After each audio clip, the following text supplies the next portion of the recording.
Welcome to the Empowered Team podcast. I am your host, Kari Schneider, and today's topic is going to be one of those ones that you refer back to. We're going to go short and sweet, but make sure you have this podcast, this info on speed dial, because not that anybody knows what speed dial is anymore, because this is the thing that'll save your butt. It's mastering the difficult conversation, but specifically it's the advanced 3 things that if you've got this down, you will be a master at difficult conversations whenever you need to have them. Whenever something comes up that really needs to be dealt with, you can do this.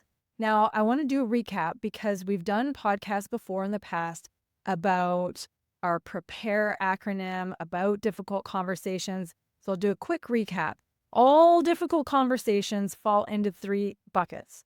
These 3 buckets, any one I've ever tested with any client anywhere, if that conversation doesn't fall into one of these 3 buckets, I haven't found it yet.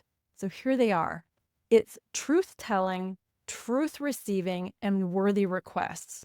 Now, when you understand what bucket the conversation falls into, that can help you prepare for it. And then we have a wonderful acronym to prepare for a difficult conversation. But for today's purposes, you just want to know truth-telling, truth-receiving, and worthy request.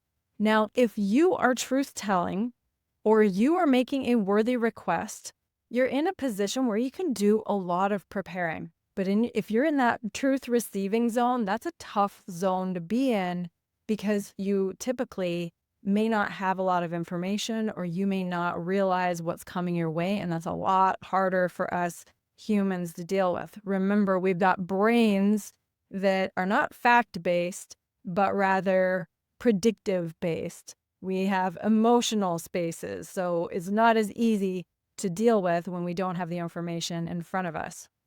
So truth-telling, truth-receiving, worthy request. Which one is it? And let's say you've done all the things. You're speaking with respect, you're holding space, you're active listening, you've prepared ahead of time, you're really making I statements, so you're not pointing the finger saying about you, doing all the right things. So these 3 things are going to be the things that are going to allow you to really manage any situation, because this is the zone, these are the zones where people get into trouble, real trouble. So here it is. Number 1. The first one is discerning whether it needs to happen.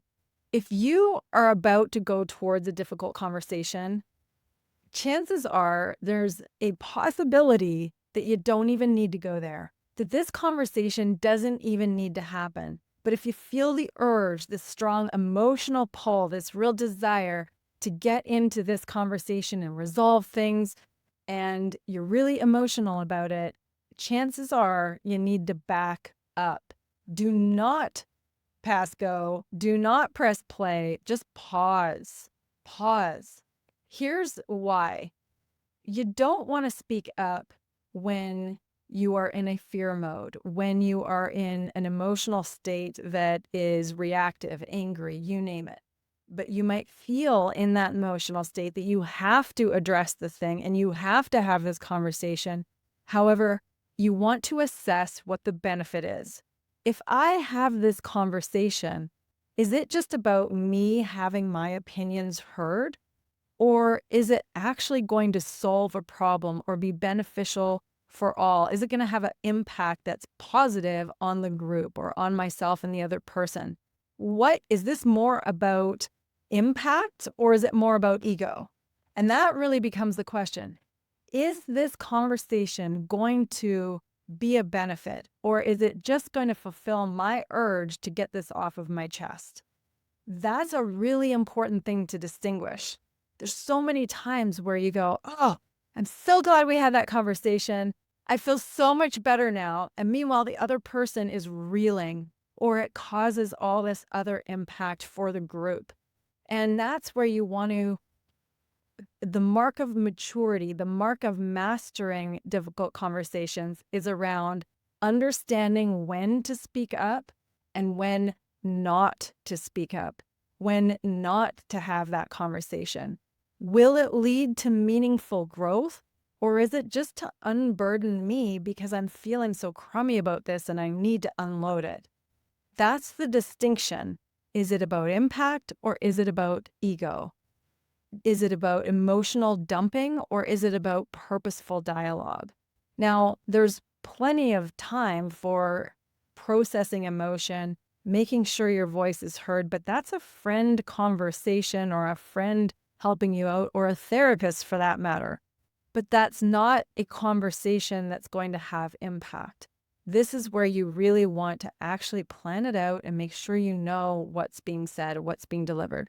Now, remember in this situation, remember those 3 buckets. If you're in the truth receiving bucket, well, how can you do that? And the best thing you can do if you're in that truth receiving bucket, hang on 1 second here. The truth telling, you have to ask yourself ahead of time, does this need to happen? Is this about my own ego or impact? And when it comes to the worthy request, same thing. Worthy request, is this necessary? Is it more about my ego or is it going to have impact that's going to work or cause growth for everybody? But the truth receiving, that one's tougher. So here's what you got to do on that one. When you're in that truth receiving position, you simply have to pump the brakes. That's the position where if you get this information in and it's a difficult conversation, you recognize that, oh, I'm struggling with this, or this is a hard conversation to have. I didn't realize I was going to be receiving this information. That's where you just pause. You don't need to respond. You don't need to say things. You can try and just hold the zone of receiving the information, and that's it. Receive the information, and that's it. And then you can say, thank you. I need to process this. I will get back to you in 24 hours, 20 minutes, 48 hours, whatever is appropriate for you and the situation, by giving yourself the time you need to process it. Because when you're in that receiving, truth receiving space, that bucket, it can be very, very hard to have a functional outcome in a conversation when you weren't prepared for it. So that's pump the brakes, step back, take the 20 minutes or 2 days, whatever it takes to process the information, and then come back to the table so that it can have positive impact or can solve whatever the problem is. There's another thing. I just said solving the problem. Most difficult conversations are in place because there's a problem. And if people avoid having the conversation, then what happens is that the problem typically gets bigger until somebody has to have the conversation. And it's so much bigger and so much harder. And there's so much more to deal with than there was if it was attempted before, when the problem was much smaller. So there's a saying, and the reason I want to tell you this is because it's fun to remember. It's easy to remember. And the saying is, kill the monster while it's little. It's so much easier to kill a baby monster, a baby problem, than it is to kill a giant monster. So have that conversation, whatever the difficult conversation is, early. Kill the monster while it's little, instead of later on when it's huge and big, as long as you've discerned whether it's for positive impact or just about your ego. Does that conversation need to be had? And if it's a yes, you got to kill that baby monster, then better to do it while it's little instead of avoid and have a big monster to deal with later. Okay, so number 1, do you even need to have the conversation? Number 2, here we go. Most difficult conversations are not about what they seem. You might have heard me say in past episodes, I always say with my husband, Paul, it's not about the suitcase. Typically, we would be arguing about something that wasn't about what we thought we were arguing about.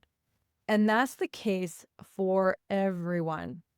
I will go into another podcast about this at another point, about what we are actually arguing about when people are in a conflict or they're having a difficult conversation. There are usually 3 things that they're talking about. I won't go into that today, but realize that the conversation is usually not about what it seems to be about. So you want to identify ahead of time, especially if you're in the bucket of truth telling or the bucket of a worthy request, identify, what is this really about? because you might be making it about, who didn't refill the coffee container, but really it's about trust. And we want to identify, what is it really about? That means doing your own self-work.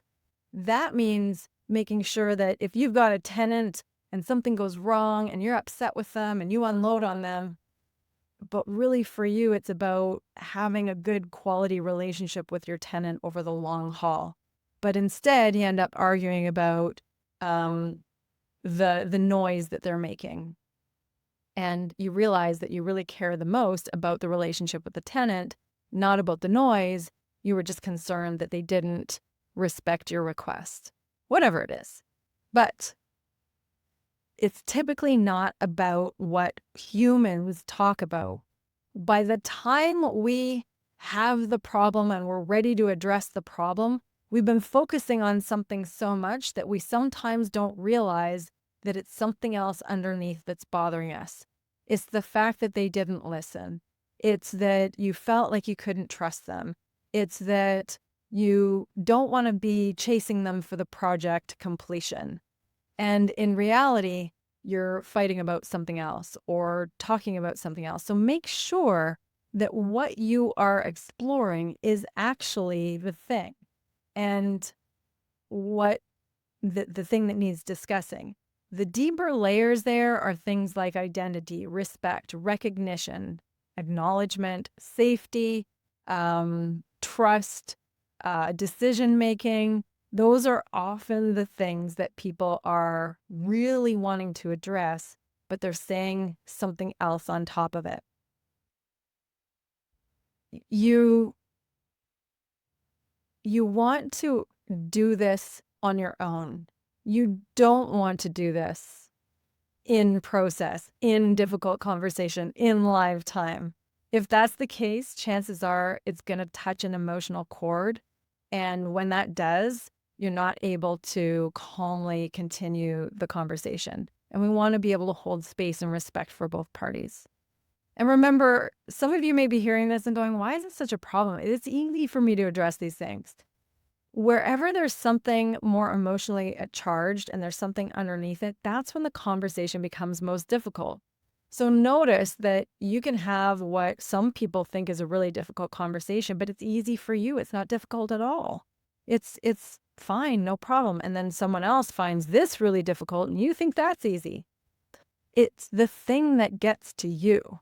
It's the thing where you feel powerless. It's the thing where you want respect or acknowledgement or recognition. That's where the thing is going to be more important for you. So recognize that when you go, and this will bring us to our next point, when you go to bring it to someone else, it may not be as big of a deal for them.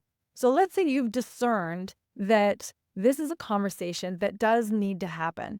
It's going to positively affect all parties. And let's say you've discerned what it's really about, but then you bring it to the table and they may not find it that important. In fact, they may not even want to talk to you about it. So this is the third point. You don't have to win the point.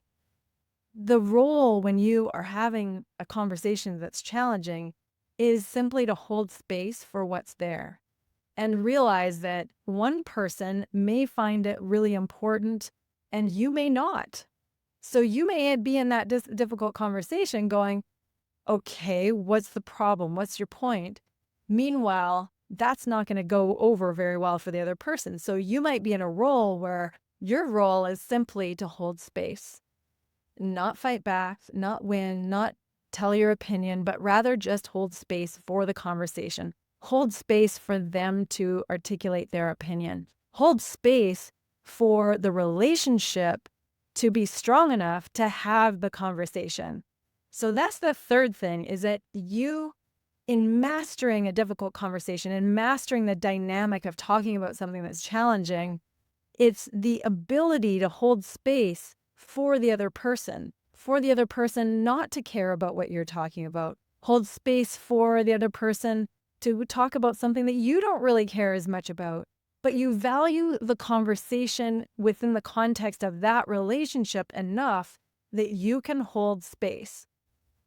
So even when the conversation gets tense and they're holding their ground, you can just set the tone so that it's calm.